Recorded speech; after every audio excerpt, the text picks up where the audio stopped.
There you go. Close. It wasn't Brody, it was Clint. Same guy, same guy. Yeah. Dude. It's just like two sides of the same coin. Yeah, like it's a strong side, gold laner. Both are sheriffs, both shoot guns. These are good lanes as well for EVOS right now. Do they swap things around? But they can at this stage. They just need a mid laner. I don't think they have any more flex to play with. They just wanted to get a good matchup in the mid lane. What is a good matchup? Lilia? Is there a cheese coming here? Like, cause he held onto it all the way till the end. For Jize. Yeah, they need a stun of some sort. Is Valentina the option? Yeah. All right. Oof. I think is it not pretty even? I mean, if we're talking winning lanes, I would say EVOS, no? Navi on a loss. Will that be the right motivation that Navi needs to secure this first game against the White Tigers? Let's head over to the land of Dawn. Already we're seeing Andoryu on the Paquito in the jungle. Is the idea to really use this to exert pressure?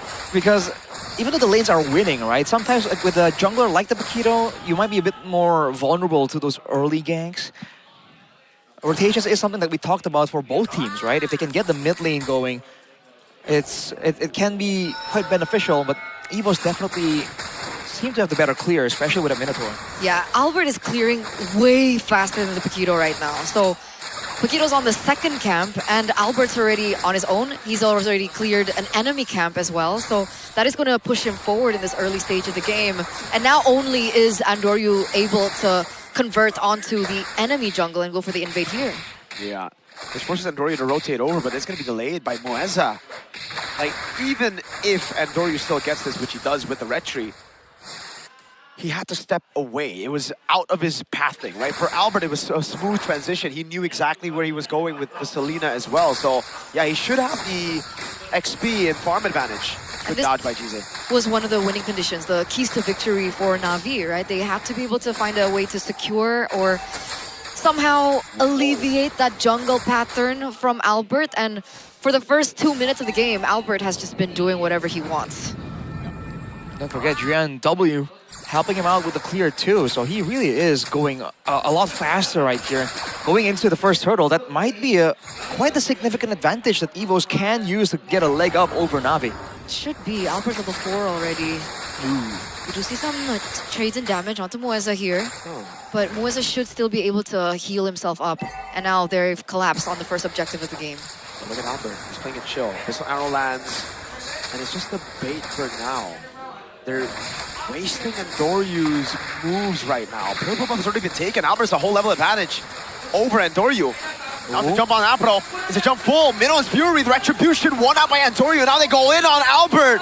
Early game, not the success that you'd expect with this comp. Albert didn't even use his Retribution. I think he was, what, knocked up or? Yes, Jize stole the Minno's Fury. Used it on him as well. The timing on that was unfortunate as well. I think Albert wanted to try and dodge through it and mistimed it. Either way, that's a great win for Navi in the early game, but they're gonna need to do more than just win out in these mutual objective fights. But I mean, technically it should be okay, right? I mean, they have secured the objectives, they have a little bit of a gold lead, and at the very end, they can still utilize the Claude in the late game. So if we're talking about timings, do you not think that it's more for EVOS in this regard? Like there's more urgency for EVO? Yes. I think so. But again, Navi, if they can really get something going here, I think if they really won, if they have outplayed EVOS already, I think they want to try and maintain that tempo. Because if they kind of allow EVOS space to farm up and recover, I think they are a team that can do that. Okay, let's see if they can actually execute it properly. Still in the 3 minutes. Only 1 kill on the board. It's actually a very low count game. We do see Moeza rotating towards his top side of the map, maybe looking for a pick onto Zeon. Zeon still is able to clear. Nothing fancy just yet, honestly, between both of these teams. I think it was just a mistake by EVOS early on, right? Like with this composition, you should try to blitz the neutral objective. They didn't get tempo up top, and they maybe felt like it wasn't enough, but they weren't able to clear out mid quicker. They set up an ambush as well. I don't know. It looks like they are not playing to the composition's strength. Did you think that Albert should have gone straight for the objective instead of his own The whole buff? team should have gone for the objective straight after mid-clear. Would have allowed them more time to set up to try and get vision. I think there was some urgency there, right? By the time Albert was in the picture, the turtle was already quite low.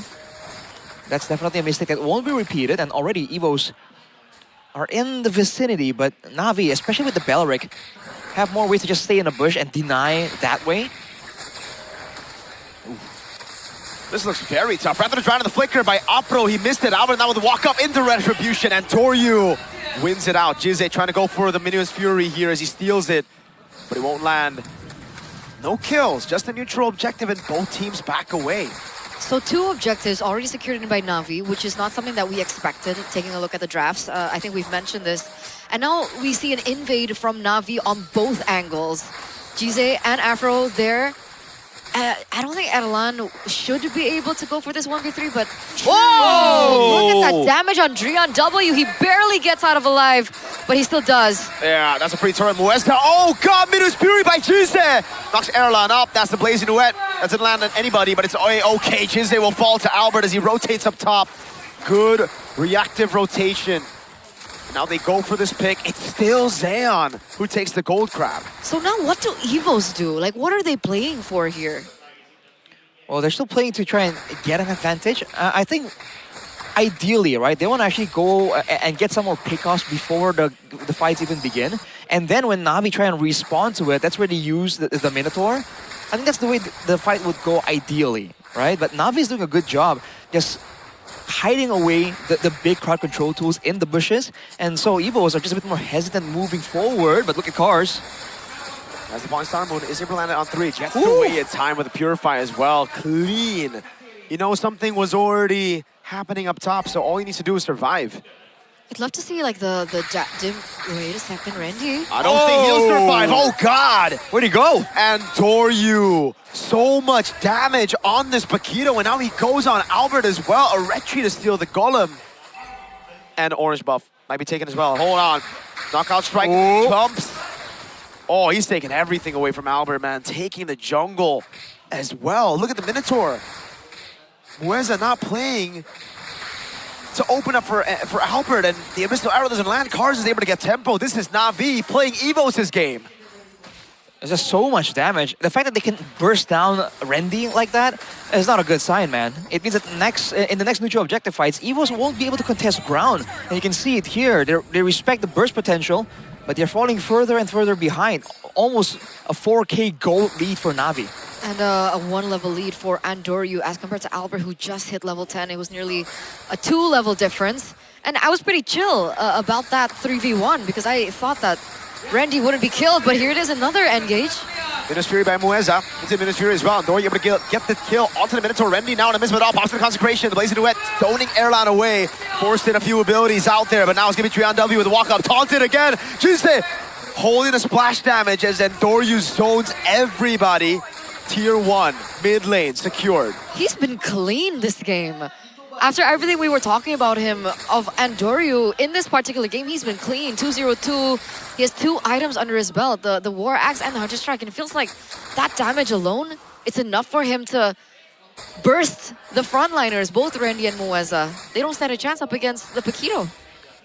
Both are only sitting on a Dreadnought armor, Randy and Mueza, so they're gonna need a lot more defense from abilities before they can actually walk up carelessly. And again, the looming threat of Afro on the Beleric, he did botch the Flicker ulti play earlier, but it's still a very dangerous engage tool available to Navi. So as long as they don't really get good vision on Afro, it's hard for EVOS to walk up. Abyssal Arrow. Oh, good dodge by Xeon. Gets away in time. Consecration already popped though. Mueza with the jump in forward, gets competent on, and Jize is just always on the Minions Fury. Literally almost a non-poke over on Apro. He just regens back up, and it just seems like EVOS' win condition got derailed so early on.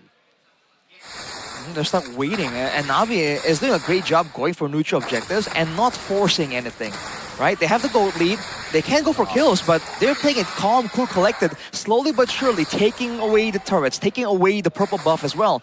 Now with the Lord in the picture, and I think they saw a glimpse of Albert bot very early on. They just rush it, man. This is so uncanny of Navi.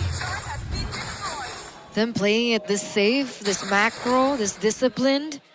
I think it takes two to tango right now, and Navi want to fight. It's the EVOS that are just avoiding the fights, right? They're staying on the turret, they're looking for trades, they're playing the macro game. I think for EVOS, it's just maybe that discipline from last season carried over a bit too much. Because with this composition, you needed to look for that early gamble, look for those risks. They wanted to play it just all according to calculation, all only if they were able to get some certain conditions down. And that's what led to all this snowball. Sometimes the riskiest play is to play it safe. Right. Orange still secured by Albert. Ooh, Cars. Feeling a little feisty right there. Navi should be able to get at least one base turret, right? If they play this right. Real-time victory rate, very accurate. That's a bit, yeah, I'd give it a bit more over to Navi. And Doryu, he just, I think even burst Rendi's. He was taking a bit of a beating.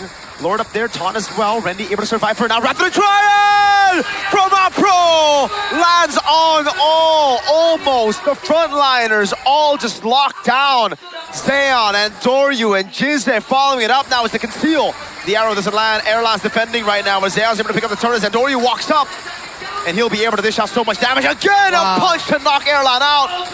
At least they'll get something back right there. A shutdown, and now with the cannon is still there, they'll just end the game 10:55. One cannon is all it took, man.